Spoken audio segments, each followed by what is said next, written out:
अंदर नहीं जा सकते। अरे पुण्य यज्ञ अभी तक नहीं हुआ है क्या? एक गैर हिंदू परिसर में आ गया। हाँ मैंने सुना। कौन है वो? कहाँ रहती है?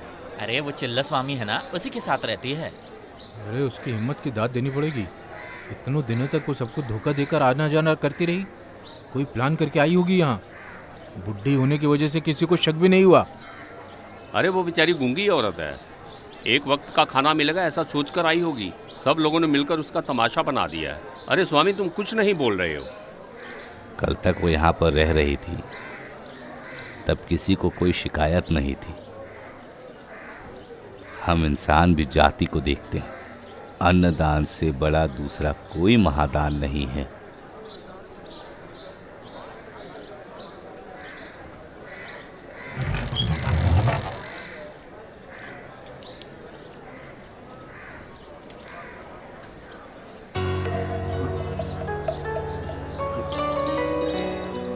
बदकिस्मती है,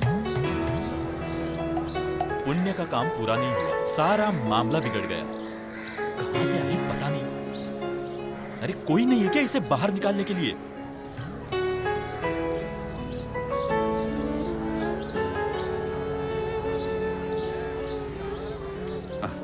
अरे तुम्हारा मकसद क्या है? सबका सर्वनाश करके ही मानोगी? तुम्हें यहाँ से कैसे बाहर निकालना है ये मैं जानता हूँ। चल जाए यहाँ से। अरे अच्छे से धुलाई करो इसकी। अरे नारायण पंडित जी, ये एक इंसान है, अच्छे से बर्ताव कीजिए। मेरे अंदर इंसानियत नहीं है। भगवान की बात आती है ना, बिल्कुल नहीं होती। सुनो, मुझे कोई फर्क नहीं पड़ता। खींचो इसको, बाहर निकालो, उठा के फेंको इसे, निकालो, मारो इसे, खींचो, उठाओ।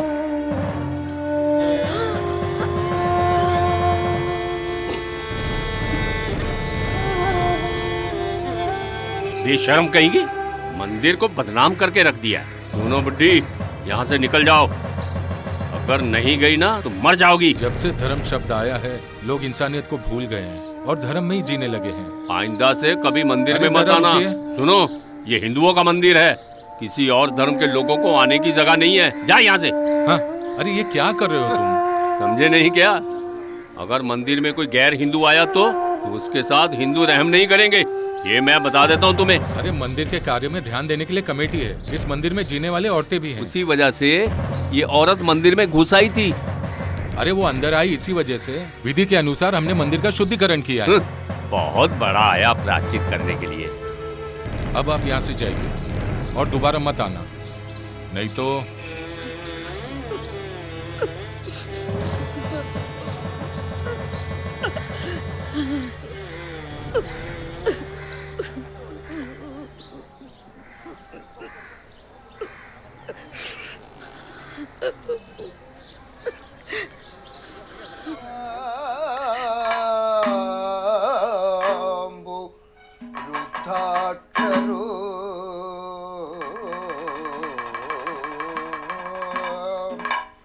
वक्तुं किंचिल अशक्नुवल मुहुरभि त्वल पादपल्मे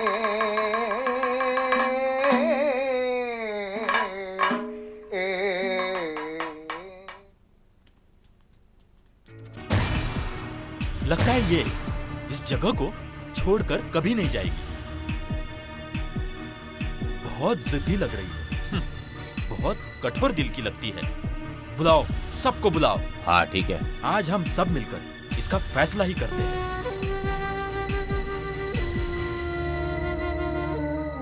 नहीं, इसे छूना या किसी के साथ बात करना इसके लायक नहीं है। ये ऐसी जात की है। ये सबको आने दो, बाद में फैसला करेंगे।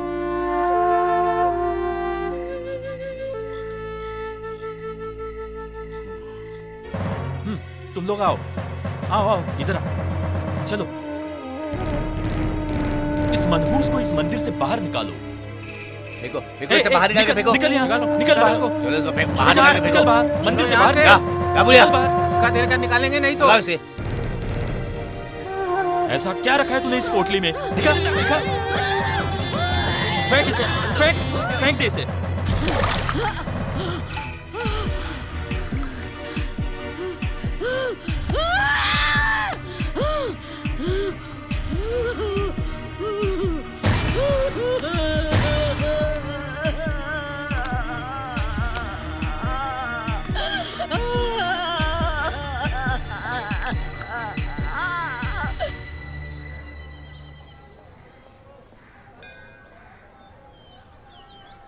अभी क्या हुआ? जिसे फांसी पर लटकाया गया था उसकी माँ मंदिर में घुस आई है, ये पता चल गया ना सबको। अगर भगवान ने हमें सूचना नहीं दी होती तो सब जल के राख हो गया होता। जो लोग फरियाद करने के लिए आए थे उसका भी जवाब दो। अरे पहले मंदिर के साथ एक उपन्यास रखना है। अभी भगवान हमारे ऊपर बहुत नाराज हुए हैं। कुछ मिट्टी की पूजा करके हम उसे शांत कर सकते हैं। अरे उन्हें शांत करने के लिए हमने यज्ञ का आयोजन किया। ऐसे सभी लोग भगवान के साथ यज्ञ करते रहेंगे। अरे चंपा, हर मंदिर में उठना बैठना कर रही है, मूर्ति को कुछ हो गया इसकी क्या गारंटी है? अरे मजाक मत उड़ाओ, उसने छुआ भी है और अनजाने में हमने उसे प्रसाद भी दिया है। और क्या बोल सकते हैं? इतना शौक होने के बाद भी हमने उसे ऐसे छोड़ दिया, इसकी जवाबदारी किसकी है? वो हम सब लोगों को बदनाम करने के लिए आई थी। तुम लोग गारंटी के साथ बोल सकते हो? बताओ मुझे। नहीं हो सकता, किसी के पास जवाब नहीं हो सकता। वो किस लिए यहाँ आई है हमें उससे पूछना पड़ेगा। कमेटी का हो या मेंबर हो, पुलिस में कंप्लेंट करके उसके मुंह से सच गुलवाना होगा। वो इतने दिनों से मंदिर में किस लिए घूम रही थी इसका पता लगाना होगा। उसको इसका अंजाम भुगतना होगा। सही कहा। तुमने जो बोला उसका कुछ मतलब बनता है, केस दर्ज कराना पड़ेगा। अगर सबकी राय यही है तो ठीक है, लेकिन इसके आगे जो भी परिणाम होगा तब सभी को साथ देना पड़ेगा।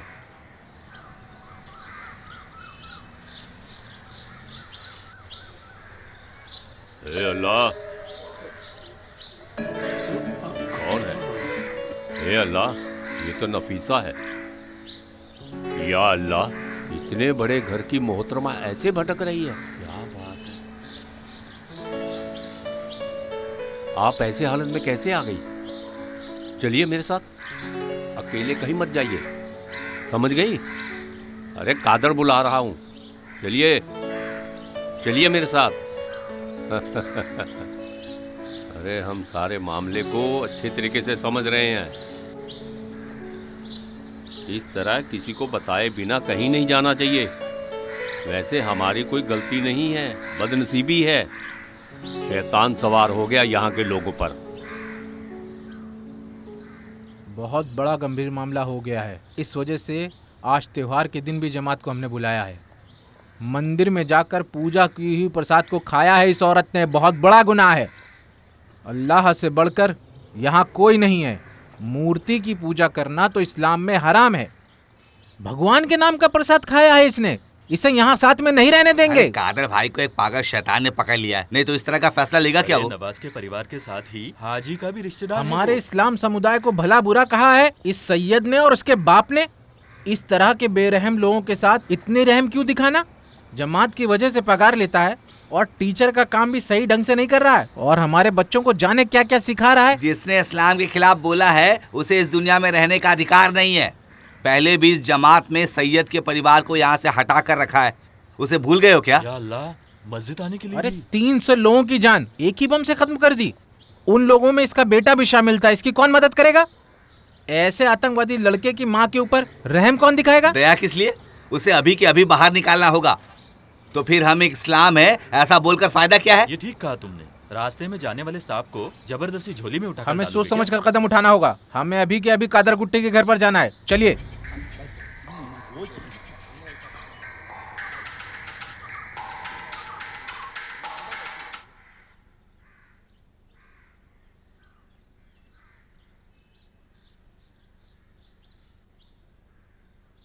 माँ जी क्या सोच रही हैं? खाइए ना, तुम परेशान मत हो, वो खा लेंगी।